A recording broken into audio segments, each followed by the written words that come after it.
How do you सी संदेश खाली violence? क्या हो रहा है वहाँ पे? स्टोरीज जो हॉरर स्टोरीज वहाँ से निकल कर आई हैं, the women retelling the stories of their sexual assault and abuse that they have been facing. Subsequent जब वो कंप्लेन कर रही हैं तो instead of taking action against the accused, they are again persecuted by the state machinery. देखो, political violence West Bengal में कोई नई बात नहीं है। इवन मिड 60s से भी देखा जाए तो पॉलिटिकल वायलेंस जो है वो लेफ्ट वालों ने शुरू किया था। संदेश खाली में जो हुआ है वो केवल पॉलिटिकल वायलेंस नहीं है।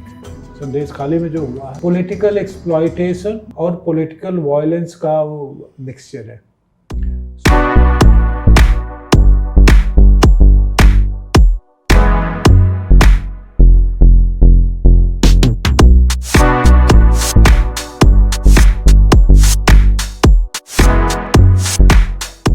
What Bengal thinks today, India thinks tomorrow, is what they say. But what is happening in Bengal today should not happen anywhere, not just in India, but anywhere in the world. Sandesh Khali.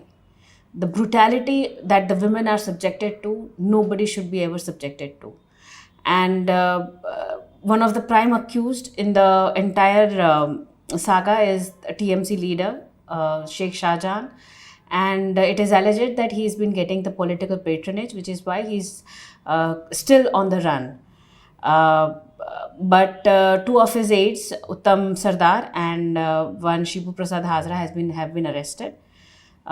But there have been people have been telling that what is happening in Sandesh Khali is not in isolation. And here we are to discuss today the history of political violence in Bengal and how things have gone from bad to worse. Hello and welcome to the Coffee Chronicles from the Pamphlet. I'm Nirva Mehta. I am Shiv. भैया, let's start with Sandesh Khali. क्या हो रहा है वहाँ पे? We all are aware of the brutality, the stories, जो horror stories वहाँ से निकल कर आई हैं. The women are telling the stories of, retelling the stories of their sexual assault and abuse that they have been facing. And not just that कि उनको what they have faced, subsequent जब वो complain कर रही हैं तो instead of taking action against the accused, they are again persecuted by the state machinery. Let's start with that. Let's start with how do you see Sandesh Khali violence, and then we take it further. देखो, political violence West Bengal में कोई नई बात नहीं है।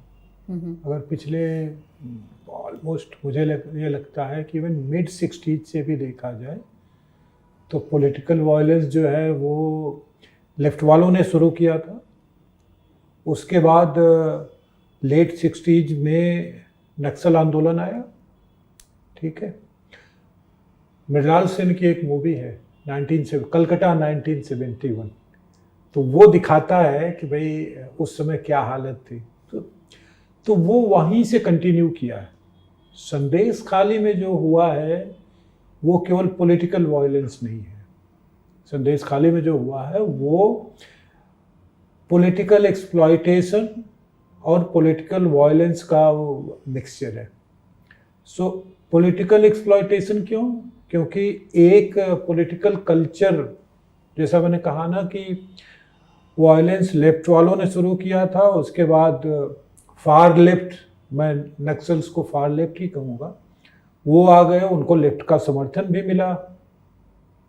उसके बाद जो पॉलिटिकल लैंडस्केप है वो चेंज हुआ इन द सेंस कि Congress was voted out in late 70s। So ये जो चीज़ है ना वो वहाँ से जो शुरू हुआ है 80s, थ्रू आउट 80s और 90s वो पॉलिटिकल वायलेंस तक सीमित था जब तक लेफ्ट था। ठीक है, उस तरह का एक्सप्लॉयटेशन ऐसा नहीं कि एकदम नहीं था, लेकिन ये जो पॉलिटिकल एक्सप्लॉयटेशन है लोगों का, आम लोगों का, पश्चिम बंगाल के, वो रैपिडली चल रहा है पिछले 10-12 सालों से। और संदेश खाली में जो हुआ, मुझे ये ऐसा लगता है कि ये जो है ये आइसोलेशन में नहीं है। संदेश खाली जैसे बंगाल में और भी ज़िलों में संदेश खाली होंगे। हर जिले के अपने अपने हेंचमैन हैं तृणमूल कांग्रेस के, जो जिलों को चलाते हैं। सो ये एक तरह का पॉलिटिकल अरेंजमेंट है जहाँ पे इस तरह के बड़े, मतलब जिसे कह सकते हो कि बिहार यूपी की भाषा में जिन्हें बाहुबली कहते हैं, बट बिहार यूपी में जो जिन्हें बाहुबली कहते हैं ना, उनका भी जो राजनीतिक जो सोच या पहुंच है वो भी सीमित रहती है, इनकी सीमित नहीं है। क्यों नहीं है उसका हम डिस्कस करेंगे बाद में, क्यों नहीं है। बट मैं ये बता सकता हूँ कि जहाँ तक मैंने देखा है, रूरल बंगाल मैंने ठीक ठाक देखा हुआ है, तो मैं कह सकता हूँ कि पावर का इस मामले में, पॉलिटिकल वायलेंस के मामले में पावर डिसेंट्रलाइज्ड है पश्चिम बंगाल में। जहाँ पे अगर वायलेंस करना हो तो लोकल लेवल पे फैसले लिए जाते हैं, ऊपर जाकर के पूछने की जरूरत नहीं पड़ती, मशीनरी उस तरह की होती। ठीक है, तो अगर कोई ये सोचता है कि ये ऊपर से ऑर्डर हुआ है कि तुमको ऐसे ही रहना है, नहीं, वो पावर इतना दिया गया है उन्हें और उनका ऑब्जेक्टिव सेट कर दिया गया है कि आपको यही करना है, और जो भी करना है उसको, उसके लिए मुझसे पूछने की जरूरत नहीं है। मुझसे मतलब जो एस्टेब्लिशमेंट में जो लोग हैं, जो सत्ताधारी दल है टीएमसी, उसके नेता से पूछने की जरूरत नहीं है। अगर आप कुछ करते हैं, कुछ भी हो जाएगा तो हम आपको बचा लेंगे। और ये जो मैं बात बोल रहा हूँ, ये देखो कहाँ से आता है। 2021 में ऐसा नहीं कि टीएमसी जीत गए उसके बाद कोई ऑर्डर गया होगा, नहीं, ऑर्डर की जरूरत नहीं पड़ती वहाँ पे कि आप ये करें। लेकिन ये जरूर इंश्योर करना है कि अगर if you and up doing something जो कि बहुत वो क्राइम है, हम आपको बचा लेंगे, उसके लिए चिंता करने की जरूरत नहीं। अदरवाइज तुम सोचो ना कि कोई भी कितना भी इन्फ्लुएंशियल रहे हेंचमैन, वो इन्फोर्समेंट डायरेक्टरेट की टीम पे हमला कर देता है, जिसके साथ, जो टीम के साथ सुरक्षा बल के जवान चलते हैं, उन पर हमला कर सकता है। तो वो सोचो कि किस लेवल का उसको एक पावर मिला हुआ होगा। सो संदेश खाली जो है वो आइसोलेशन में नहीं है। बंगाल में इस तरह के बहुत सारे संदेश खाली होंगे। जैसे यहाँ से निकल के आ गया, जो अनुव्रत मंडल जो बीरभूम और आसपास के जिलों में करते थे, वही शेख शाहजहां करता है। तो वो चीज़ें ऐसी और भी जिलों में होंगी, बस केवल ये है कि वहाँ से चीज़ें निकली नहीं है ना। तो ये है, ये एक सेटअप है पॉलिटिकल पावर का, जिससे लोगों के राज चल रहा है या उनकी पॉलिटिक्स चल रही है। But see, one of the questions lot of people see, Bengal politics is not for the beginners, so to say. वो एक अलग level of अपना ही एक monster, so to say. It's a beast in itself. But what I don't understand, and a lot of people have the same question on Twitter and other social media platforms, कि इतना ज़्यादा चीज़ें वहाँ ख़राब है, despite that, how does Mamata Banerjee get elected again? How do people end up voting for her again? How does she get the support, so to say, from her women MPs and other intellectuals, so to say, like Aparna Sen है, नंदिता दास है। ये लोग हमेशा से, ये लोग कभी भी ऐसी आती है news of brutalities against women, so they are always the first one to talk about these. Shabana Azmi, even all the filmmakers, right? तो इस मामले में लोग इतने चुप क्यों हैं? और Mamata Banerjee, for example, why does she keep getting voted to power if things are so bad in her state? देखो, अगर असेंबली, पहले हम ये जो वोटिंग टू पावर वाली जो बात है, हम उस पर आते हैं। ममता बनर्जी जिस पॉलिटिकल कल्चर की प्रोडक्ट हैं, उसमें ये देखोगे, उसमें उसकी दो चीज़ें हैं जो मेन हुआ। मेन दो चीज़ें क्या हैं? पहला ये कि वो कभी भी, उन्हें इस बात से प्रॉब्लम नहीं है कि हम पॉलिटिकल वायलेंस को यूज कर सकते हैं सत्ता पाने के लिए। और ये केवल ममता बनर्जी के केस में नहीं है, ये बंगाल स्पेसिफिक प्रॉब्लम है, ये पश्चिम बंगाल स्पेसिफिक प्रॉब्लम है। अगर तुम देखोगे 80s और 90s के अखबारों के आर्काइव तुम निकाल के देखोगे तो पॉलिटिकल वायलेंस का एक पूरा कल्चर है, ठीक है। और वो कल्चर क्यों है? वो कल्चर इसलिए है कि जब चुनाव संबंधी इलेक्शन रिलेटेड जब सुधार हुए भारत में, जो कि अर्ली 90s से शुरू हो, मिड 90s समझो, टीएन सेशन जब बने, उसका असर भारत के लगभग सभी राज्यों पे कम बेसी पड़ा, ठीक है। 80s की बात देखें, लेट 80s की, अर्ली 90s की, तो भारत का कोई ऐसा राज्य नहीं था जहां पे इलेक्टोरल वायलेंस नहीं होता था, ठीक है। लेकिन बहुत सारे राज्यों में या तो इलेक्टोरल वायलेंस कम कर दिया गया या एकदम खत्म हो गया।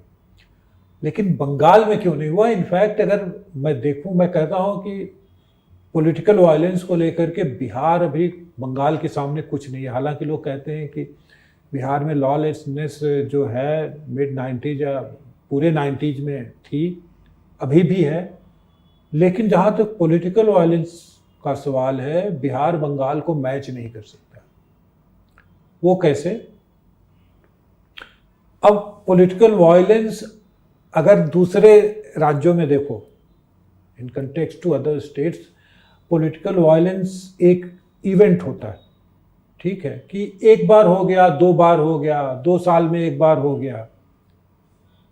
लेकिन जहां पे बार बार हो वहां पे फिर वो इवेंट नहीं रह जाता, वो वे ऑफ लाइफ की तरह देख सकते हो कि लोगों को, जो आम लोग हैं राज्य के, उनको लगता है कि ये हमारी लाइफ का हिस्सा है। अगर चुनाव आ रहा है तो वायलेंस होगा। अगर कोई पार्टी कुछ इम्प्लीमेंट करना चाहती है या समझो कि ऑर्डर देना चाहती है इलेक्टोरेट को, वोटर्स को, तो एक रिटेलिएट करेगी तो वायलेंस होगा। ये चीज उनके दिमाग में भर गई है, क्योंकि किसी ने कर्टेल तो करने की कोशिश नहीं की, और इसीलिए कोशिश नहीं की क्योंकि ये मान लिया गया कि भाई पॉलिटिक्स है तो वायलेंस है, बिना वायलेंस के पॉलिटिक्स नहीं हो सकती। यही कारण है कि तुम देखोगे जब भी चुनाव आने वाले रहते, मतलब इनसिग्निफिकेंट चुनाव, इनसिग्निफिकेंट तो कोई चुनाव नहीं होता है, लेकिन छोटे चुनाव स्थानीय उनमें भी वायलेंस किस लेवल का है हमने अभी हाल में देखा है। But Bengal is as I said कि डिफरेंट मॉन्स्टर। वहाँ पे जब कोई भी इलेक्शन आता है, वहाँ पे 6 महीने पहले से ऐसी न्यूज़ आने शुरू हो जाती है कि इलीगल बॉम्ब मेकिंग फैक्ट्रीज हो जाती है शुरू। लाइक यू गेट रिपोर्ट्स कि बम बनाते बनाते there is a blast and X people have died. It is so normalise कि अब तो वहाँ पे ये न्यूज़ भी नहीं रही है।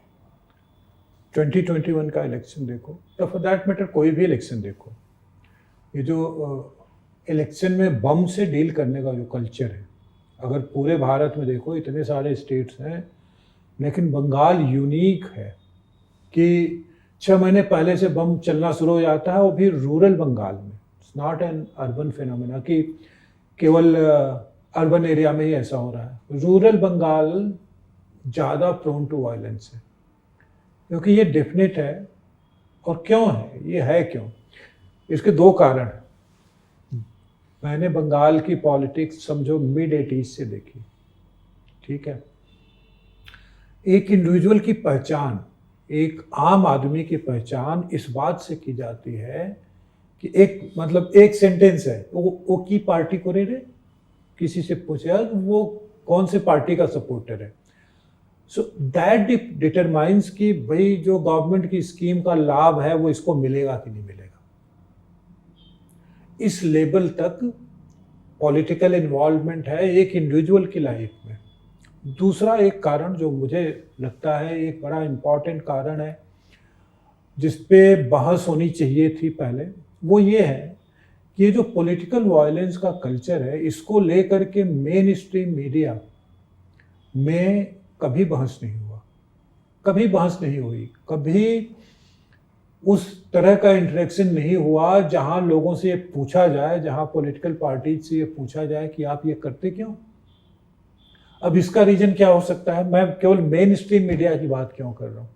इसका रीजन क्या हो सकता है?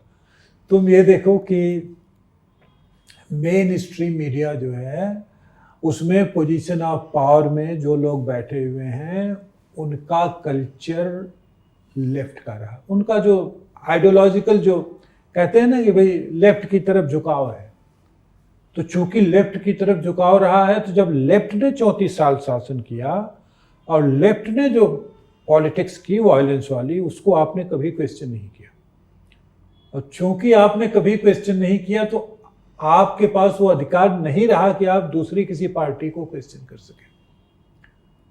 अब तो खैर अलग बात है, क्यों नहीं। अब तो नई मीडिया है, लॉट ऑफ न्यूज चैनल्स, लेकिन एक ये भी होता है कि आप रिपोर्ट करते तो आपको FIR, state stars prosecuting you. हाँ, तो अब देखो परेशान करने के लिए आ जाती है स्टेट मशीनरी आपको। तो स्टेट का इन्वॉल्वमेंट किस लेवल का है, या स्टेट तो है ही, जो मेन बात है वो ये है कि कौन सी पार्टी सत्ता में है और उसका थॉट प्रोसेस क्या है गवर्नेंस देने का। मैं एक एग्जांपल बताता हूं तुम्हें कि एक पॉइंट होता है, खासकर ममता बनर्जी जब से चीफ मिनिस्टर बनी है, एक पॉइंट पे आकर के पार्टी और सरकार दोनों में कोई अंतर नहीं है। कैसे? एक सिंपल एग्जांपल बताता हूं। शारदा स्कैम याद है? सुदीप बोस वाला शारदा स्कैम जो था, उसमें ये सबमिशन सीबीआई ने दिया सुप्रीम कोर्ट में कि सुदीप बोस का एक टीवी चैनल हुआ करता था, न्यूज चैनल, जिसको शारदा का ही चैनल था वो, और जब फंड्स ड्राइड अप, जब हो गया कि भैया फंड नहीं आ रहे हैं, तो उस टीवी चैनल को कंटिन्यू करने के लिए चीफ मिनिस्टर रिलीफ फंड से कोई 10-1 करोड़ रुपया पेमेंट हुआ था एम्प्लॉइज का, और ये सबमिशन सीबीआई का है सुप्रीम कोर्ट में। मैं क्यों कर रहा हूं? मैं इसीलिए कर रहा हूं कि एक लेवल पे जाके, एक पॉइंट पे जाकर के पॉलिटिकल पार्टी और सरकार के बीच का जो अंतर है वो खत्म हो जाता है।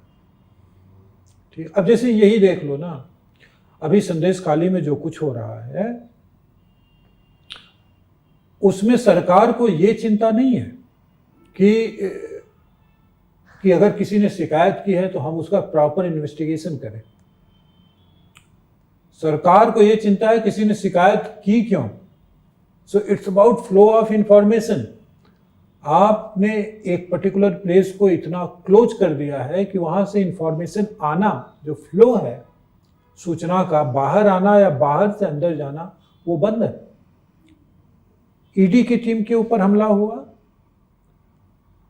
किस लेवल का हमला हुआ हम सबने देखा। ईडी ऑफिसर्स के सर फोड़ दिए गए, 700-800 लोगों की भीड़। देखो स्टेट मशीनरी कैसे काम करती है। उसमें से 700-800 लोग ज्यादातर कैमरे पे दिखाई दे रहे हैं, लोकल्स हैं, लेकिन अरेस्ट किए गए केवल 4 लोग,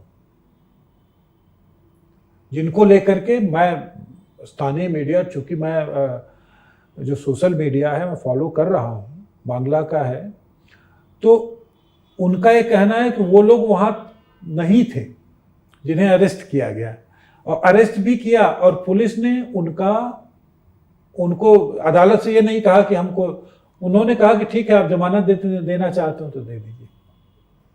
तो स्टेट का इन्वॉल्वमेंट है। स्टेट का इन्वॉल्वमेंट देखो इस चीज़ से कि जब ईडी की टीम दोबारा गई शेख शाहजहां के घर पे, तो जिस थाना को हाई कोर्ट ने कहा है कि आपको इस मामले से दूर रहना है, उस थाना का ओसी ईडी की टीम से बोल रहा है कि हमारा एक फोटोग्राफर रहेगा आपके साथ में, वो सब फोटोग्राफी करेगा कि आप लोग कर क्या रहे।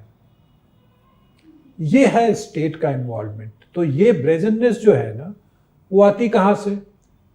वो आती वहां से है जहां पे स्टेट के खिलाफ कुछ नहीं हुआ। यही जो पंचायत इलेक्शन में जो वायलेंस हुआ, क्या हुआ स्टेट के खिलाफ? कुछ नहीं हुआ। कलकत्ता हाई कोर्ट ने जितना सीआरपीएफ की टुकड़ी तैनात करने का निर्देश दिया, वो भी नहीं हुआ। 2021 में पोस्ट असेंबली इलेक्शन जो वायलेंस हुआ, उसको लेकर के क्या हुआ?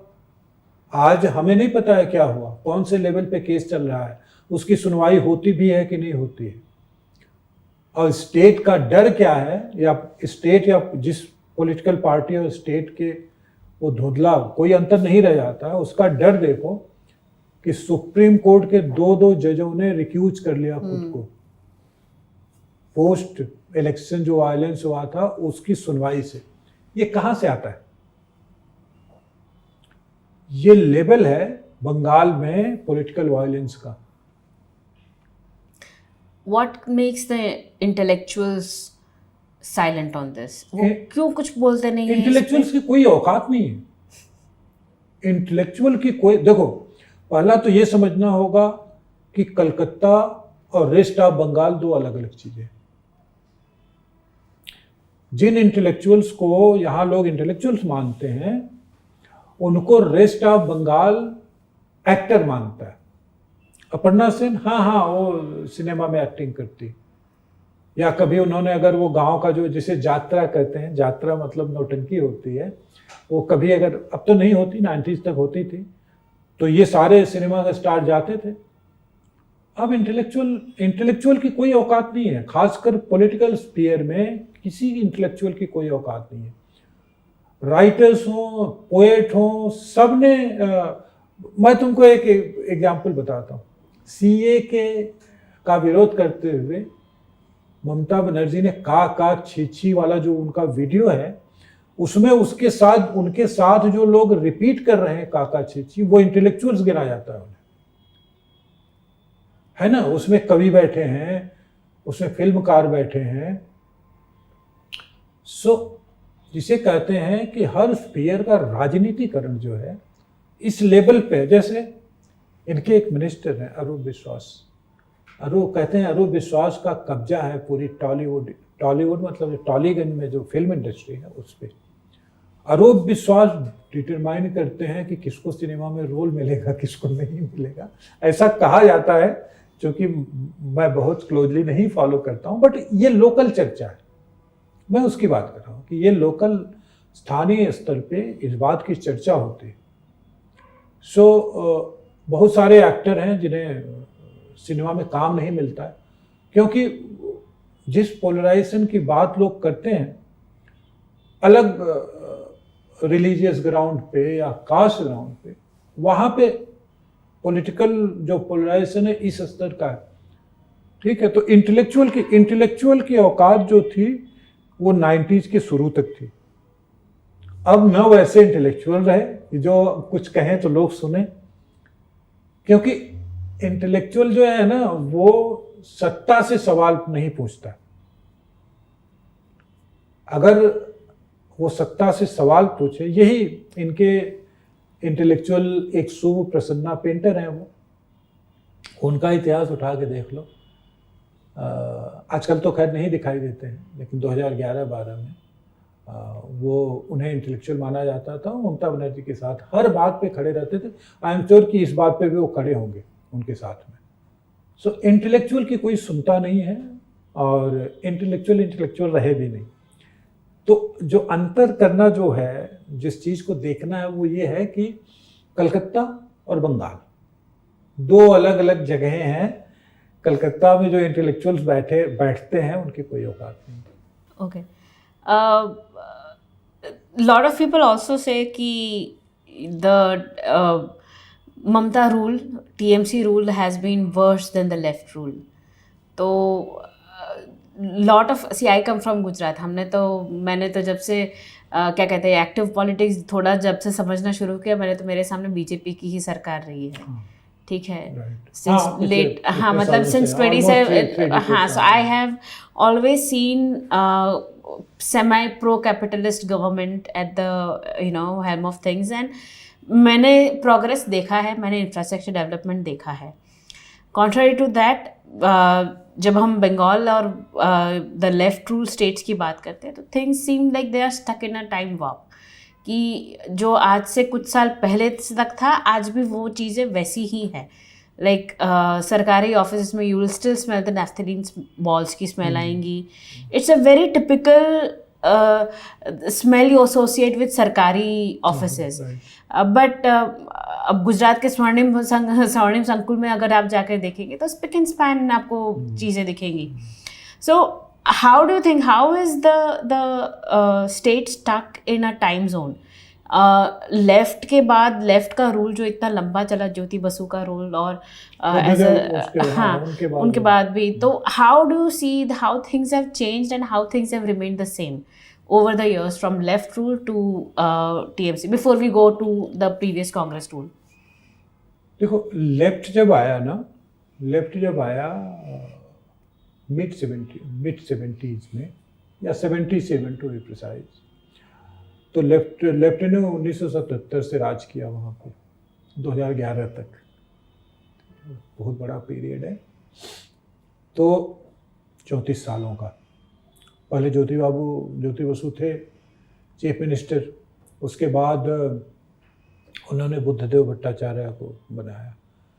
अगर शुरू से बात करें ना, तो पश्चिम बंगाल के लैंड रिफॉर्म बहुत हेल किए जाते हैं कि बड़ा अच्छा काम था. अब अच्छा काम क्यों था? प्रोसेस में अगर देखो, जैसे अगर 60s में देखो तो MRTP कमीशन 2 बार बैठे ये पता करने के लिए कि सेंट्रल गवर्नमेंट का एक पूछना था कि पता लगाओ कि पश्चिम बंगाल में इंडस्ट्रियल डेवलपमेंट इतना क्यों है, बाकी स्टेट्स में क्यों नहीं. तो तुम समझ सकते हो कि पश्चिम बंगाल का इंडस्ट्रियल डेवलपमेंट किस स्तर का होगा. हर तरह की इंडस्ट्री थी, मतलब right from textile to jute to engineering, बहुत सारी कंपनियां. लेफ्ट जब आई तो लेफ्ट का चूंकि उनके आने का रास्ता खुला ट्रेड यूनियन से, लेफ्ट की पूरी पॉलिटिक्स ही ट्रेड यूनियन की थी. लेफ्ट वहीं फ्लरिश करेगा जहां पे कैपिटलिस्ट होगा. भाई अगर मिल फैक्ट्री नहीं रहेंगी तो आप फ्लरिश कहाँ करेंगे? हैं? तो अच्छा, दूसरा जो था फीचर वो ये था कि हमको अपोज करना है. इस पूरे प्रोसेस में अगर क्रोनोलॉजिकल ऑर्डर देखो तो पहला ये हुआ कि जिस MRTP कमीशन की मैं बात कर रहा हूं कि ये पता लगाओ कि इंडस्ट्रियली इतना डेवलप क्यों है वेस्ट बंगाल, पहले उस डेवलपमेंट को रोका गया कि बिकॉज ऑफ ट्रेड यूनियन नया कुछ नहीं आया. ठीक है, पहला पार्ट ये हुआ कि नया कुछ नहीं लगा. 70s के बाद कुछ नहीं आया. ऐसा नहीं कि मतलब 1500, 2000, 5000 करोड़ के इन्वेस्टमेंट आते रहते हैं, वो कोई खास बात नहीं है. लेकिन इतने बड़े स्टेट और इतने स्किल्ड लेबर के लिए 4-5 हज़ार, 10,000 करोड़ का इन्वेस्टमेंट कुछ नहीं होता. और सेकंड पार्ट उसका ये रहा कि जो एग्जिस्टिंग कंपनियां हैं, एग्जिस्टिंग मिल फैक्ट्री हैं, उन्हें बंद करवाओ. एक से एक बढ़िया कंपनी थी, मेटल बॉक्स,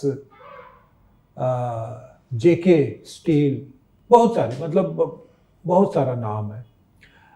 अब ट्रेड यूनियन ने वो खत्म कर दिया, डेवलपमेंट खत्म किया. उसके बाद जो एग्जिस्टिंग कंपनी थी वो सारी बंद होनी शुरू हुई. लेफ्ट को फिर कहाँ चाहिए अपना, वो अपनी पॉलिटिकल कंस्टिट्यूएंसी कहाँ बनाएंगे? तो रूरल बंगाल जो था वो उनकी पॉलिटिकल कंस्टिट्यूएंसी हुई, जहाँ से उनको वोट मिलना था. वोट उनको रूरल बंगाल के लोगों का मिलना शुरू हुआ. ठीक है, तो अगर आपको कहीं से वोट लेना है और लंबे समय तक लेना है तो आपके लिए, उनके लिए तो कुछ करना पड़ेगा. तो इन्होंने क्या किया कि इनके जो सरकारी खर्च, जो गवर्नमेंट का एक्सपेंडिचर है, उसका सारा जो एक्सपेंडिचर है वो रूरल बंगाल की तरफ शिफ्ट हो गया, जिसमें एग्रीकल्चर के लिए इंफ्रास्ट्रक्चर क्रिएट किया गया. इनफैक्ट अगर मेरे से पूछो तो मेरा ये व्यक्तिगत ये विचार है कि लेफ्ट ने जो रूरल बंगाल में इंफ्रास्ट्रक्चर क्रिएट किया, उसकी वजह से बंगाल की जो rural economy, agricultural economy basically, वो ठीक ठाक चली. तब तक चली जब तक लेफ्ट, क्योंकि उन्होंने जो किया ईयर पर ईयर वो ऐड करते जाते थे और तो वो बड़ा प्लान्ड वे में चीज़ें, एग्रीकल्चरल इकोनॉमी को बहुत प्लान्ड वे में प्लेस किया गया। और वो कंस्टिट्यूएंसी, जो पॉलिटिकल कंस्टिट्यूएंसी जो बनी लेफ्ट की, वो काफ़ी दिनों तक लेफ्ट के साथ रही। तो लेफ्ट की प्रॉब्लम कहाँ से शुरू हुई? लेफ्ट की प्रॉब्लम वहाँ से शुरू हुई जब उन्होंने एक आम बंगाली वोटर का या आम वोटर का पर्सनल स्पेस ग्रैब करना शुरू किया। जैसे एक एग्जाम्पल, अब मैं अर्बन एरिया का एग्जाम्पल बताता हूँ। इनकी नागरिक कमेटीज हुआ करती थी, ठीक है। किसी के यहाँ घर में भी झगड़ा होता तो वो आता वहाँ से एक केडर और बुला के ले जाता है कि शाम को पेशी है नागरिक कमेटी। अब एक डेमोक्रेटिक नेशन में जहाँ इस तरह का स्ट्रक्चर है कि भाई पुलिस है, एडमिनिस्ट्रेशन है, न्यायपालिका है, तो फिर तुम्हारी नागरिक कमेटी की क्या जरूरत है? आप इंडिविजुअल को क्यों सता? ठीक है, उनके घर का झगड़ा है, आप उनको देखने दीजिए।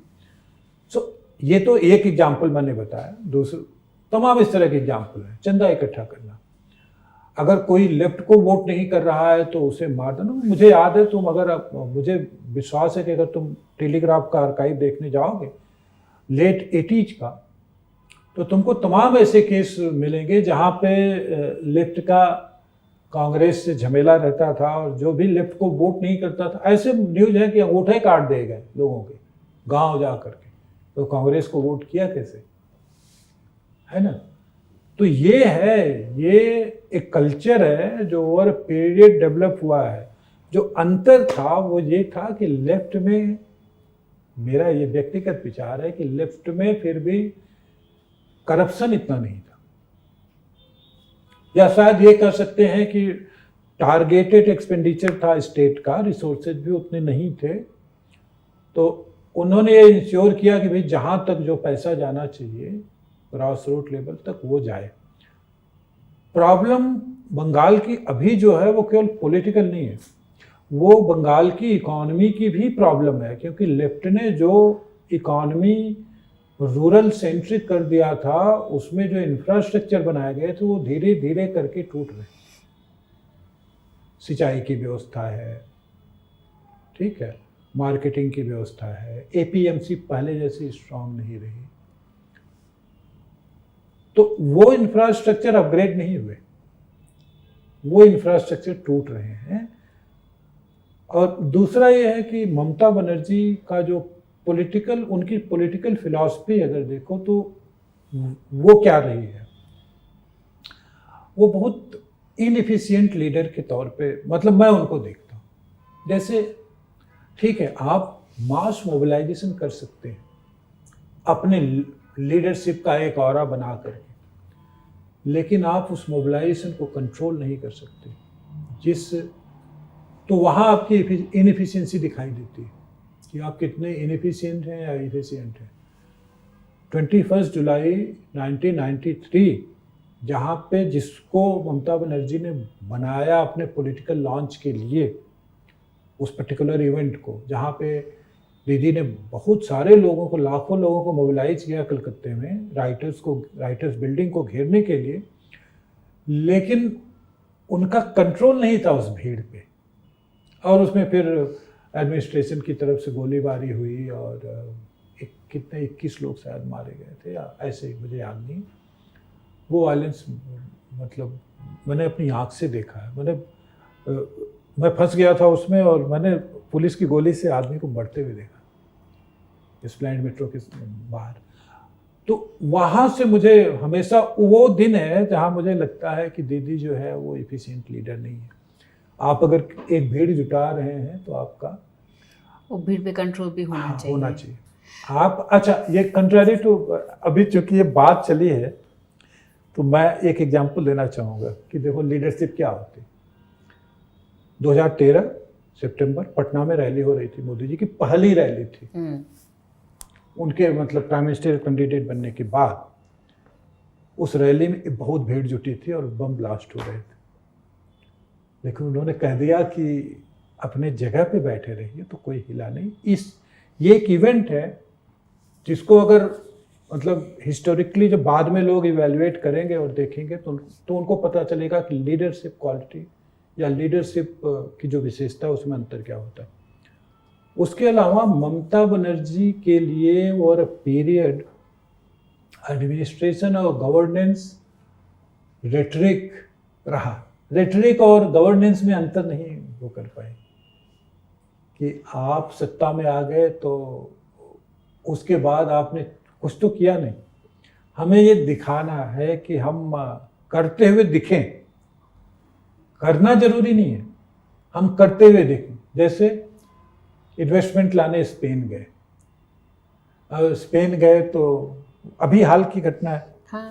स्पेन गए तो वहाँ पे और सारी एक्टिविटीज ज़्यादा दिखाई दी, किसी को नोबडी नोज कि क्या इन्वेस्टमेंट आया क्या नहीं आया। सो ये एक एग्जाम्पल है, इस तरह के तमाम एग्जाम्पल दिए जा सकते हैं जहाँ पे वो डिफ्रेंशिएट नहीं कर पाती हैं कि रेटरिक और गवर्नेंस दो अलग अलग चीज़ें हैं।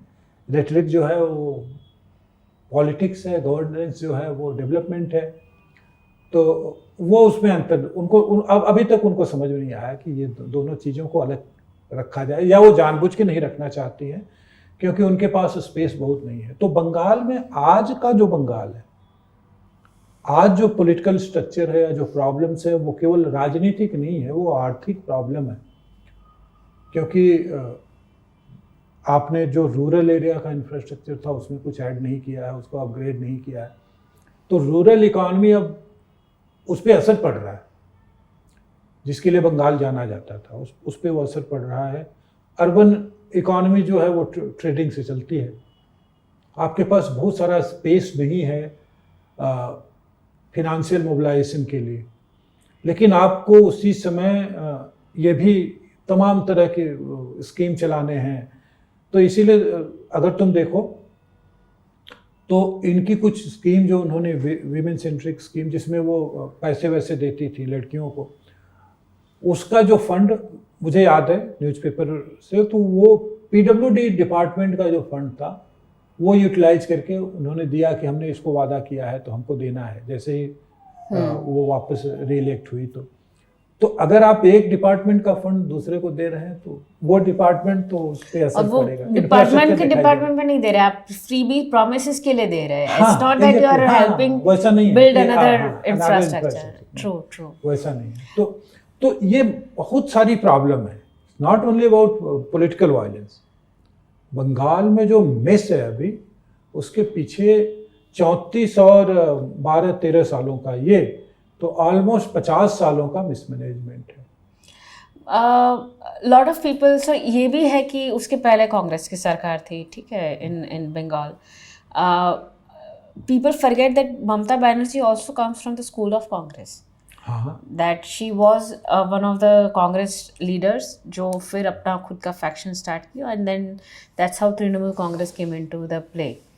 तो what was the tipping point? वो अपनी political ambitions and how obviously the major tipping point for her catapulting into politics was the Singur controversy.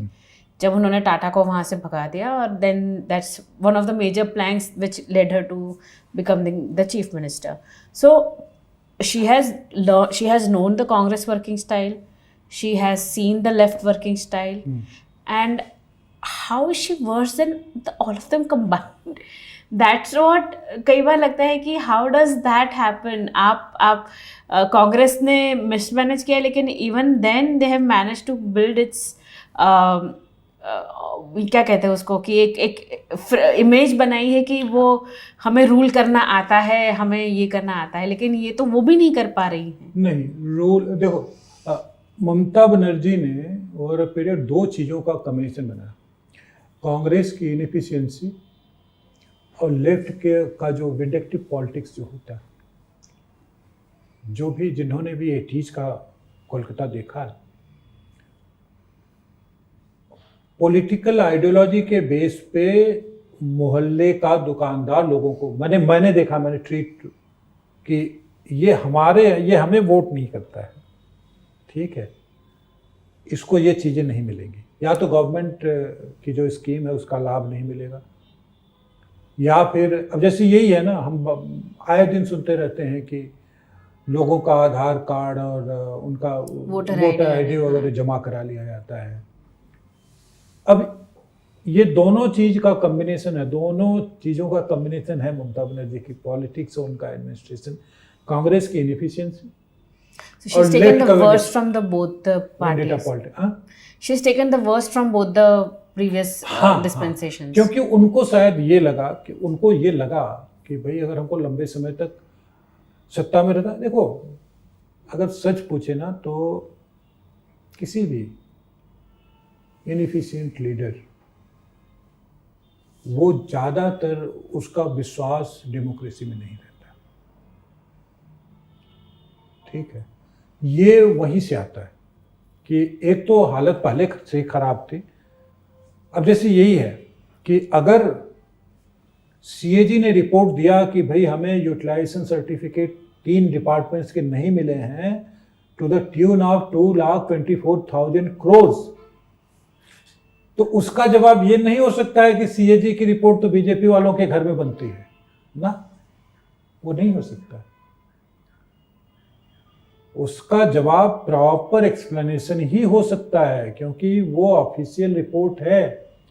आप ये प्रूव नहीं कर सकते हैं कि CAG controller and auditor general of India उसकी रिपोर्ट बीजेपी के नेताओं के घर में बनती है।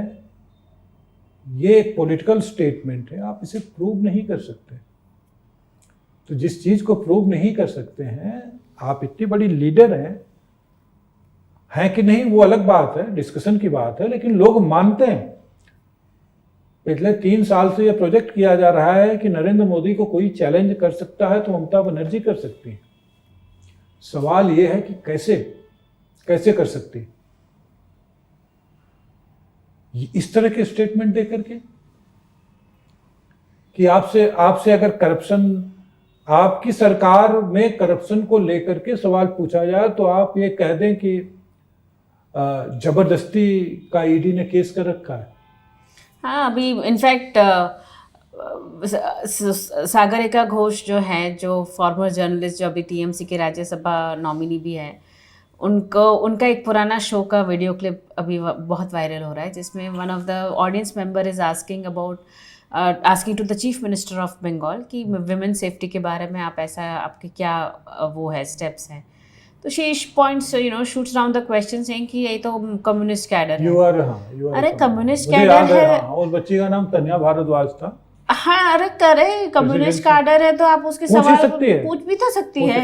दूसरा ये है ना, women safety is across the political ideologies. बिल्कुल है, कोई भी एक आम आदमी की सेफ्टी क्रॉस आइडियोलॉजी है। भाई मैं सिटीजन हूँ आपकी स्टेट। हाँ, you cannot deny me the right to ask you the question even if I didn't vote for you। आप मोदी को तो जिस प्लेस पे रखते हैं, तो यही अंतर है ना, यही अंतर है। जिस विश्वास, डेमोक्रेसी में जिस विश्वास की मैं बार बार बात करता हूँ, अंतर वही है कि तुम देख लो, तुम Modi as chief minister of Gujarat, जिस दिन चुनाव के नतीजे आते हैं उसके बाद उनका जो भाषण रहता है, तुम अगर उनको उठा के कोई किसी भी हर बार का उठा के देख लो कि जिन्होंने वोट किया वो भी हमारे हैं, जिन्होंने वोट नहीं किया वो भी हमारे हैं। ये कहना मोदी जी नहीं भूलते कि हम चीफ मिनिस्टर हैं तो पूरे स्टेट के हैं, हम प्राइम मिनिस्टर हैं तो पूरे देश के हैं। वोट से क्या फर्क पड़ता है? मैं ये मानता हूं कि भाई फलाना लीडर मेरे लिए अच्छा कर सकता है, मैं उसको वोट करूंगा। उसमें क्या है, वो इलेक्ट हो नहीं हो कोई जरूरी नहीं है कि मैं जिसको वोट करूं वही इलेक्ट हो जाए, ठीक है। तो वो चीज है कि आपका अगर डेमोक्रेसी में विश्वास है तो आप इस तरह की बातें नहीं ना तो बोलेंगे ना तो सोचेंगे। राइट। बंगाल में ये भी एक कंसर्न कई बार देखा जाता है कि when we talk about the partition of India, we only movies में भी हम अगर देखते हैं तो it's usually the India Pakistan, the Punjab side of partition का जो होता है, but we forget that Bengal too had a partition and not just once, but एक 1905 में हुआ जो 6 साल बाद उसको वो कर दिया गया था। That was again on the basis of Hindu Muslim division हुआ था। फिर 47 का उसके पहले डायरेक्ट एक्शन डे हो रहा है। All these part of history was never part of our school books, so it was easily forgotten. हमें अब जाके कई चीज़ें समझ आती है कि direct action day which is very shocking, जब Mamata Banerjee makes the Khela Hobe Diwas on the day उसी ऑफ दिन द डे, हाँ, द 16th डे अगस्त, हाँ। thousands of Hindus were targeted and killed. सो वो है, डायरेक्ट एक्शन डे है, द पार्टीशन है, 71 का वॉर है, और उसके बाद से भी जो इन्फिल्ट्रेशन, जब लेट 90s में जब बांग्लादेश में बीएनपी और जमात की सरकार थी, तब से जो इन्फिल्ट्रेशन हो रहा है, and now the Rohingya infiltration that is continuing in Bengal even after so many years, उन सबको लीगलाइज किया जा रहा है। आज मेरा आधार वो हो जाता है, खो जाता है, या मेरा ड्राइविंग लाइसेंस एक्सपायर होता है, कुछ भी होता है, तो मुझे इतने सारे चक्कर काटने पड़ते हैं। I as a legitimate citizen of India, when I have so many documented proofs कि मैं I am a citizen of India, मुझे 4 बार धक्के खाने पड़ते हैं। इन लोगों के they all have things ready just with money power, and ये सब ऑल दीज जनरेशनल ट्रॉमा कह सकते हैं, या ये फ्रॉम इतने सालों का, it's over century of all these persecution and violence. Is that what has made just कि क्या कहते हैं, स्कैरसिटी मेंटालिटी वो जो हो गई है कि नहीं, कुछ भी हो सकता है कभी भी। Is that what everyone is worried about, कि वी विल कल उठ के हम सब कुछ खो दे सकते हैं? देखो, रिसेंट पास्ट में 2-3 इवेंट्स ऐसे हैं, जैसे संदेश खाली में जो हो रहा है, या संदेश खाली में जो इनका लीडर है शेख शाहजहां, उसके ऊपर तमाम तरह के आरोप हैं। उसमें से एक आरोप ये भी है कि वो बांग्लादेशियों को लाके वहाँ पे बसाता है, उसके ऊपर जिम्मेदारी, आरोप है। हम मुझे नहीं पता, वो इन्वेस्टिगेशन से ही पता चलेगा कि सच है कि नहीं है, लेकिन ये आरोप है कि वो जो लोग उस तरफ से आते हैं उनके लिए कार्ड वगैरह बनवाना, ये उसका काम है, स्मगलिंग उसका काम है। बाकी तो जो क्राइम की बात हो रही है वो तो है अपनी जगह, लेकिन ये वाले स्टेज में पहुंचा कैसे है बंगाल? कहते हैं ना कि अगर हम इतिहास से कुछ नहीं सीखते हैं तो वही गलतियां बार बार दोहराते हैं। मतलब पंजाब की तरफ जो भी पार्टीशन के समय हुआ उसकी चर्चा बहुत है। चर्चा क्यों है? चर्चा इसलिए कि उसके लिए साहित्य भी लिखा गया है, अमृता प्रीतम से लेकर के बहुत सारे, कृष्णा सोबती तक सब ने लिखा है, ठीक है, साहिर लुधियानवी ने भी लिखा। सो उसको लेकर के साहित्य लिखा गया है, पॉलिटिकल लेवल पे चर्चा हुई है। जो लोग उस तरफ से आए, इनफैक्ट एसजीपीसी ने जो लोग आए उस समय, सबका रिकॉर्ड रखा हुआ है, ठीक है। लेकिन यही चीज़ बंगाल के समय क्यों नहीं हुआ? बंगाल की ओर जो पार्टीशन हुआ, बंगाल में जो हुआ, वो क्यों नहीं हुआ? डायरेक्ट एक्शन डे के बारे में लोगों ने क्यों डिस्कस नहीं किया? डायरेक्ट एक्शन डे किसी भी सभ्य समाज के लिए मतलब कोई छोटी घटना है, जहाँ पे एक राजनीतिक नेता बोल रहा है कि हमें ये चाहिए, नहीं तो हम हिंसा करेंगे, और डिक्लेयर करके और स्टेट मशीनरी लगा करके, क्योंकि सोहरावर्दी उस समय चीफ मिनिस्टर था वहाँ का, बंगाल का, जिन्ना ने सोहरावर्दी की मदद ली, सब हुआ। इनफैक्ट शेख मुजीब भी इन्वॉल्व थे उसमें, ठीक है। तो ऐसी चीज को कैसे इग्नोर किया गया? क्या कारण रहे होंगे कि हम जब, क्यों ऐसा हुआ कि हम उन चीज़ों के बारे में, जो 60s और 70s वाली जनरेशन है उसको नहीं पता। डायरेक्ट एक्शन डे के बारे में बात, या इवन गोपाल मुखर्जी को लोग अभी जानना शुरू किए हैं, 10 साल, पिछले 10 सालों में। ऐसा क्यों होगा? इसके पीछे मैं एक इंटरेस्टिंग इंसिडेंट बताता हूँ। हायर सेकेंडरी में इंग्लिश जो सिलेबस है उसमें लुई फिशर का माई वीक विथ गांधी था। तो उसमें वो, तो लुई फिशर का मतलब वो स्टाइल थी कि दुनिया के जितने बड़े लीडर थे उनके समय के सबके साथ जा कर के वो रहते थे, और तो उनसे सवाल जवाब होता था उनका, ठीक है। तो गांधी के साथ जब वर्धा में रहने आए तो उनका कन्वर्सेशन है जिसमें गांधी जी पूछते हैं कि was Stalin as ruthless as Hitler?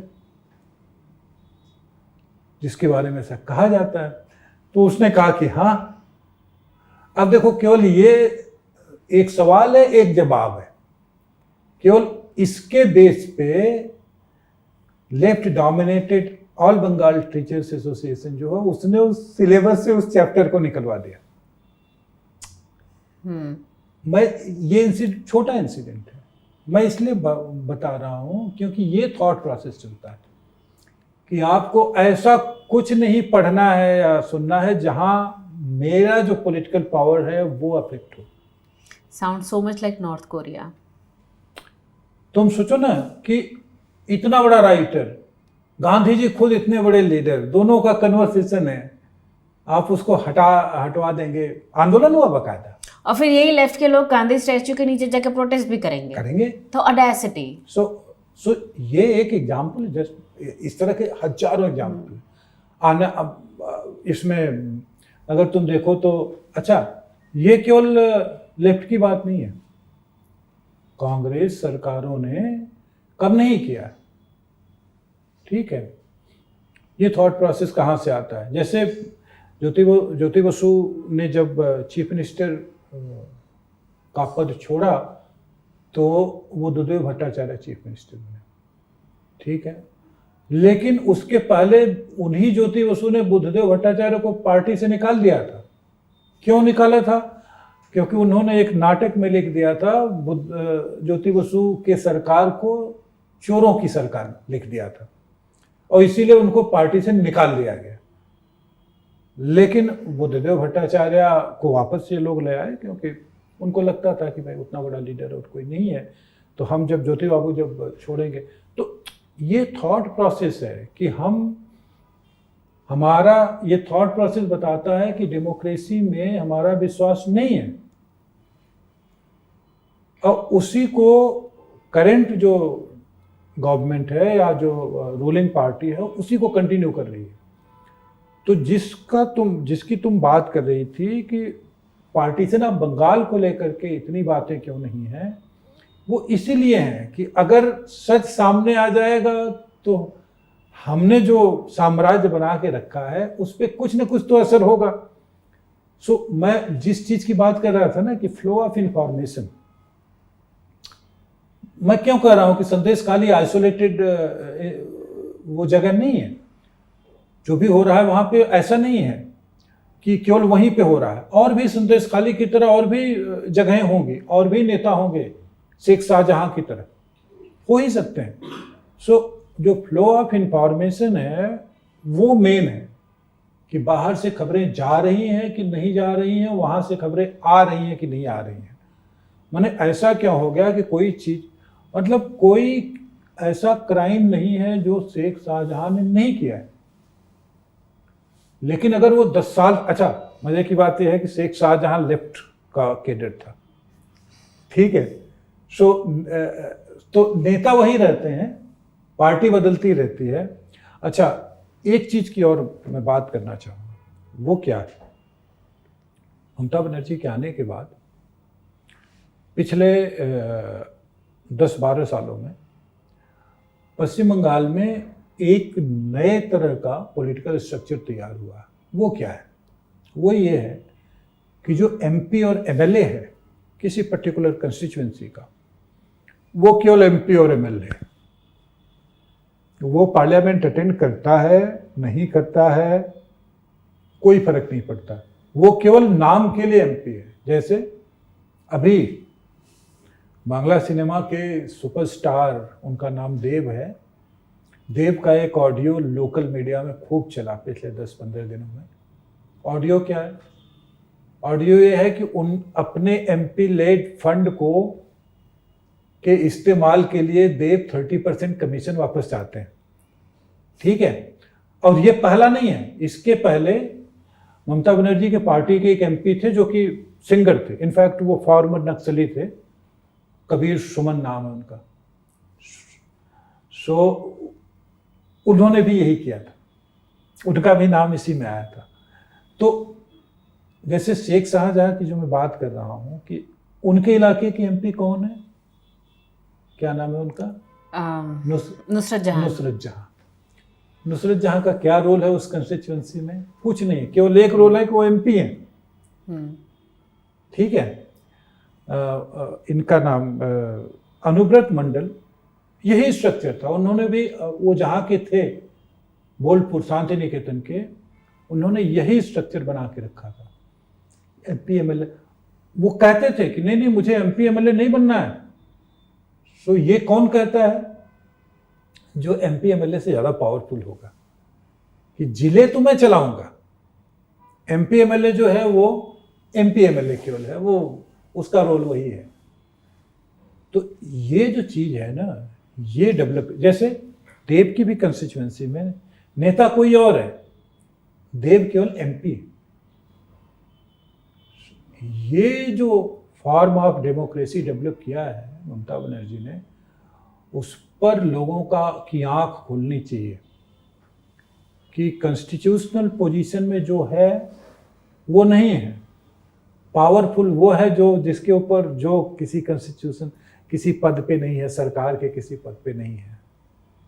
ये ऐसा सिस्टम है डेमोक्रेसी का जिसके ऊपर बहस होनी चाहिए। One question I also have is कि पहले लेफ्ट का बहुत ही स्ट्रॉन्ग होल्ड था बंगाल में, और अभी टीएमसी का बहुत स्ट्रॉन्ग होल्ड है बंगाल में।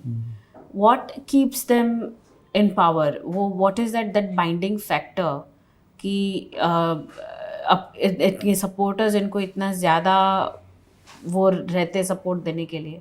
कोई एक फैक्टर नहीं है, कॉम्बिनेशन ऑफ मेनी फैक्टर। जैसे वही जिसकी मैंने पहले बात की ना, कि आप हर चीज़ को कंट्रोल करना चाहते हैं, तो आप केवल इस पूरे प्रोसेस में आप केवल सोसाइटी को नहीं, सोसाइटी का जो थॉट प्रोसेस है आप उसको कंट्रोल करना चाहते हैं। वो दो तीन तरीक़ों से होता है। एक ये कि स्कैर्सिटी क्रिएट करके, अगर आपने ये घोषणा कर, जैसे मैंने पहले कहा कि लोगों को रिकॉग्नाइज या उनकी पहचान ये होती है कि वो किस पार्टी का सपोर्टर है। अगर वो अपोजिशन की पार्टी का सपोर्टर है तो उसको गवर्नमेंट की तमाम स्कीम का लाभ लोग कहते हैं कि नहीं मिलेगा। गवर्नमेंट की स्कीम का लाभ उसे ही मिलेगा जो हमें सपोर्ट करता है, जो रूलिंग पार्टी को सपोर्ट करता है। ठीक है। अब वो सपोर्ट क्यों करेगा? सपोर्ट इसीलिए करेगा कि उसके पास बहुत ज़्यादा ऑप्शंस नहीं है, और दोनों तरह से उसके पास पॉलिटिकल ऑप्शंस भी नहीं है बहुत सारे, और उसके पास इकोनॉमिक ऑप्शंस भी नहीं है। आपने अगर इकोनॉमी में स्कैर्सिटी क्रिएट कर दी है, जॉब नहीं है, इंडस्ट्री पहले से ही ख़त्म हो गई थी। तो जैसा मैंने कहा कि लेफ्ट ने तो अपनी कंस्टिट्यूएंसी रूरल बंगाल में अपनी कंस्टिट्यूएंसी खोज ली। कहते हैं ना कि मतलब पुराना जोक है पॉलिटिकल फिलॉसफी को लेकर के कि जनता आपसे नाराज़ है। किसी ने कहा एडवाइजर ने नेता से कि जनता आपसे नाराज़ है, उसने कहा कोई बात नहीं, मैं दूसरी जनता चुन लूँगा। तो लेफ्ट ने वही शुरू किया था, दूसरी जनता चुनने वाला काम। लेकिन लेफ्ट ने ये किया था कि उसने जिस जनता को चुना उसके लिए कुछ किया, तभी तो जनता उसके साथ रही। और वो जो किया उसके लिए उन्होंने इंफ्रास्ट्रक्चर तैयार किया, पॉलिसी तैयार की, दे इंश्योर्ड कि जो गवर्नमेंट की स्कीम्स का लाभ हो वो वहाँ तक पहुँचे। यही अंतर लेफ्ट और ममता बनर्जी में। ठीक है कि ममता बनर्जी का जो और कुछ नहीं, मतलब चूंकि इन्वेस्टिगेशन प्रॉपर नहीं अभी तक हुए हैं तो कोई ये नहीं कह सकता कि एलिगेशन में कौन सच है कौन सा झूठा है। लेकिन द फैक्ट कि इतने सारे एलिगेशन लगे, लगभग हर डिपार्टमेंट में करप्शन हुआ है, right from recruitment of teachers to ration, distribution of ration. तो ये छोटी छोटी चीज़ें हैं कि जो लेफ्ट ने जो इंश्योर किया आप वो भी नहीं कर रहे हैं। अगर सीएजी कह रहा है कि भाई 2,34,000 करोड़ का यूटिलाइजेशन सर्टिफिकेट नहीं है, जिसमें से 24,000 crore pertains to the year जब लेफ्ट था शासन में, लेकिन बाकी 2,10,000 करोड़ तो आपके 11 सालों 12 सालों के हैं, 11 सालों को रहा था, क्योंकि ये 2021-22 तक की रिपोर्ट है। तो आप उसका जवाब अगर इसमें खोज रहे हैं कि ये सब तो प्रोपेगेंडा है, नहीं, तो वो अंतर है, स्कैर्सिटी क्रिएट करना। तो यही चीज कांग्रेस ने भी सेंट्रल में रह के यही किया था ना। दोनों की पॉलिटिकल फिलॉसफी में आम आदमी के लिए, आम भारतीय के लिए अबंडेंस का कोई स्थान नहीं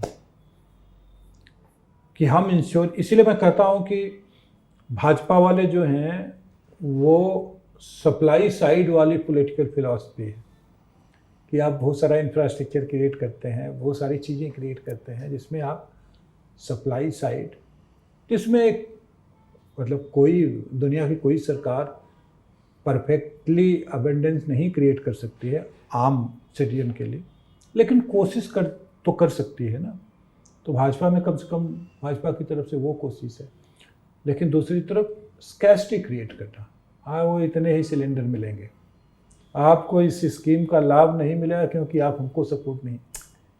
ये है ना, एक आम आदमी के सामने आप रास्ता नहीं छोड़ते जब ऐसा करते हैं, तो वहां से उसके मन में डर आएगा ही कि भाई मेरे पास ऑप्शंस वैसे ही पहले कम है, उसमें ये भी अगर ऑब्स्टिकल आ जाएगा मेरी लाइफ में तो फिर मैं जाऊंगा कहाँ।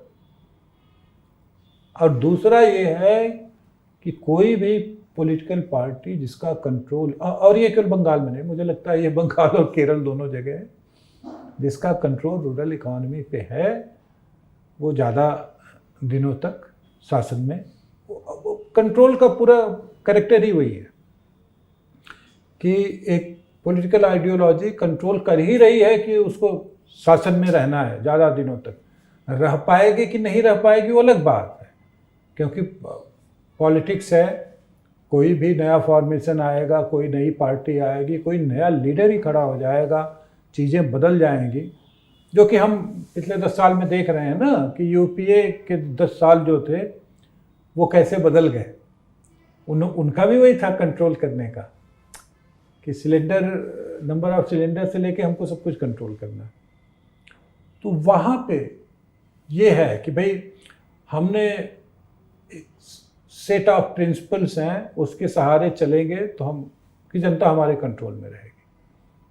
फ्लो ऑफ मतलब इंफॉर्मेशन रोकना क्या है, कंट्रोल करना ही तो है।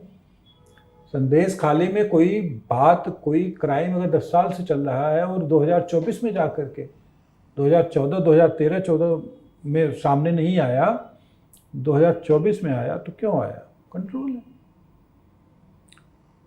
तो हर तरह से कंट्रोल करना, जो लिबर्टी है उसको रिस्ट्रेन करना, ये चीज़ें हैं जिसकी वजह से चलता रहता है, क्योंकि आपने जनता के सामने बहुत सारा ऑप्शंस नहीं छोड़ा। यही कारण है कि बंगाल के लोग दूसरे बड़े स्किल्ड लेबर हैं। तुम देखो, ज्वेलरी बनाने से लेकर के भारत का कोई स्टेट नहीं है जहाँ पे वो नहीं है। तो आपके पास स्किल्ड लेबर है, सब कुछ है, आपके पास अपॉर्चुनिटीज नहीं है क्योंकि आप देना नहीं चाहते। अगर आप रेशन तक कंट्रोल करेंगे, भाई एक आम आदमी के लाइफ में खाना, कम से कम खाना तो जरूरी है, लेकिन आप ये इंश्योर कर रहे हैं कि हमारा जो मिनिस्टर है वो पैसा कमाए, उससे आम आदमी तक राशन नहीं पहुंचे। ये क्या है? ये कंट्रोल है। तो फिलॉसफी, पॉलिटिकल फिलॉसफी मतलब ज़्यादा दिनों तक शासन करने के मूल में यही पॉलिटिकल फिलॉसफी है कि हम कंट्रोल करके इनको रखेंगे तभी।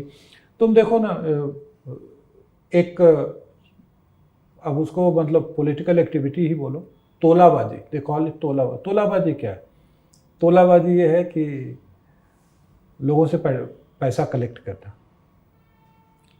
हर मतलब अलग अलग लेवल पे हर स्टेट में होता होगा, लेकिन बंगाल की तोलाबाजी की इतनी चर्चा क्यों होती है? वो इसलिए होती है क्योंकि वहाँ पे कलेक्शन है, कमाई कम है। तो जिसे कलेक्ट किया जाएगा उसको लगेगा कि अरे यार हमने तो इतना जो भी कमाया था उसका एक बड़ा पार्ट हमको देना पड़ेगा पॉलिटिकल पार्टी। तो वो चीज़ है कि हमको कंट्रोल करना है, कैसे भी करके कंट्रोल करें। जैसे अभी ममता बनर्जी, आप चीफ मिनिस्टर हैं एक स्टेट की, इतने बड़े स्टेट की,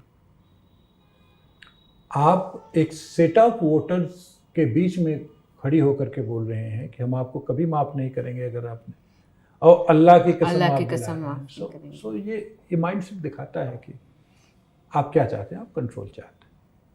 right, but lot of like committees ने वो कहा है कि प्रेसिडेंट्स रूल आना चाहिए। Lot of people were also upset over the 21 के बाद पोस्ट पोल वायलेंस जो हुआ था। काफ़ी सारी यू नो अपसेट है लोग with the way things are being handled in Bengal.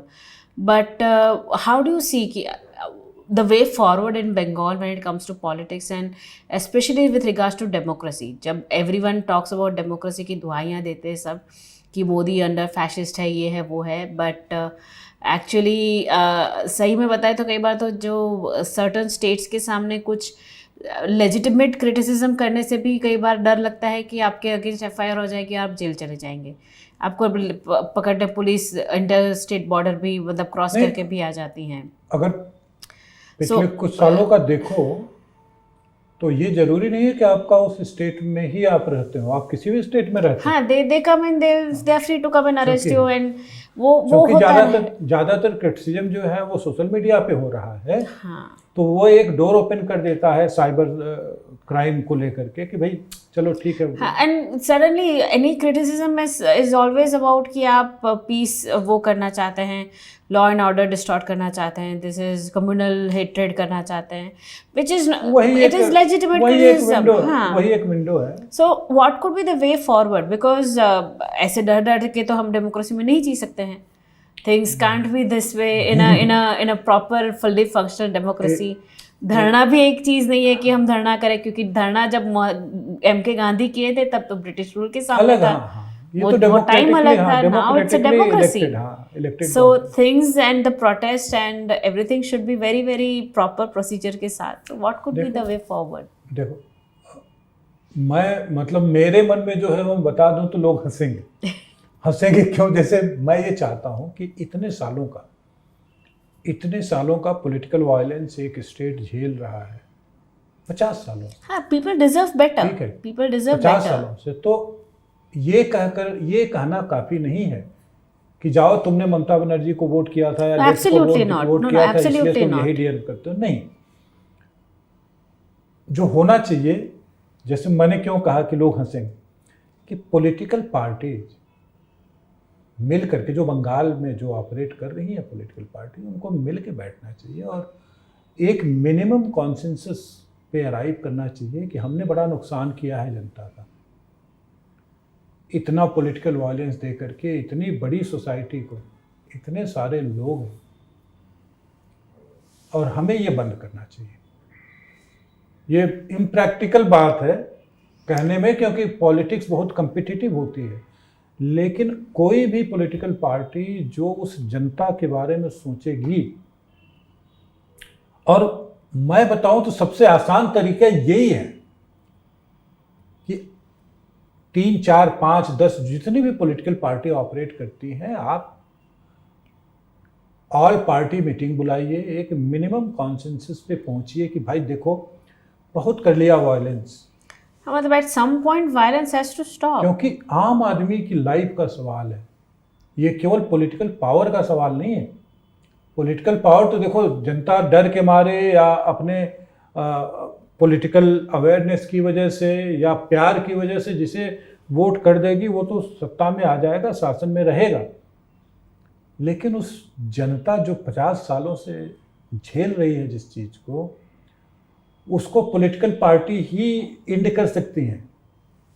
उसको कोई, या तो मतलब उस तरह की सरकार आए जो ये कहे कि अच्छा कि भाई आज के बाद से पॉलिटिकल वायलेंस हम नहीं होने देंगे, हम कल को सत्ता में रहें या नहीं रहें, लेकिन ये हम अपनी जिम्मेदारी समझते हैं और ये नहीं होने देंगे। वो कोई भी पार्टी हो सकती है, वो तृणमूल कांग्रेस हो, लेफ्ट हो, कांग्रेस हो, बीजेपी हो, कोई भी हो, लेकिन सबको बंगाल के लोगों के बारे में सोचना चाहिए कि जिस इतने बृहद समाज को हमने जो 50 साल से पॉलिटिकल वायलेंस दिया है और जो कि हमने अपने कर्मों से उसको उनकी लाइफ का हिस्सा बना दिया है, ठीक है, मतलब कमा लिए जो भी कमाना था, शासन कर लिए जितना करना था, कितना करोगे, किसके लिए कमा रहे हो, कौन सा पॉलिटिकल पावर चाहिए? एंडलेसली कोई पॉलिटिकल पावर चलता नहीं है, बहुत सीधी सी बात। सो इम्प्रैक्टिकल भले हो, लेकिन मुझे सबसे सही, मतलब सबसे आसान रास्ता ये लगता है। Competitive politics, competitive political violence रास्ता नहीं हो सकता, वो उसको कभी न कभी एंड होना है, ठीक है। अगर चुनाव का प्रोसेस कोई एक इलेक्शन कमिश्नर आके ठीक कर सकता है, तो बंगाल में भी चुनाव का प्रोसेस कोई एक प्राइम मिनिस्टर, कोई एक चीफ मिनिस्टर, कोई एक इलेक्शन कमिश्नर, कोई एक राष्ट्रपति ठीक कर सकता है। बस वही है कि जो सोच है उसको इम्प्लीमेंट करने के लिए जो मॉरल पावर चाहिए वो पास रहेगा तो ये हो जाएगा। Right. I think people of Bengal deserve better. हाँ, better. Of Bengal deserve In fact, not only justice. people of Bengal, people of India. Absolutely. सब Absolutely. अच्छा, उनको ये कहना कि अरे तुमने इनको वोट किया, जाओ तुम्हारा यही होना है, नहीं। No. एकदम नहीं We होना। all deserve the better, governance. We all deserve हमेशा not just the ruling party. We also deserve better opposition, opposition हाँ, to keep the ruling party in check. And I think that's the true spirit of democracy, and not the skewed definition of democracy we are fed. And I think on that note, thank you so much. हमें I think Bengal politics के बारे में इतना ज़्यादा तो definitely नहीं पता था. I'm pretty sure there are a lot of things that we are still not aware of. बहुत हाँ, मतलब एक इतने सालों का कि जो का जो पॉलिटिकल कल्चर है उसके इतने सारे नुआंसेज हैं जिसे 1 घंटे में डिस्कस नहीं किया जा सकता, जिन्हें 2 दिन में भी डिस्कस नहीं किया जा सकता। Right. I think a communist pe we should probably have a different discussion on the communists in India and how the communism has worked over the years. We'll someday we'll sit and talk over that. But thank you so much, and let's see how things go forward in West Bengal.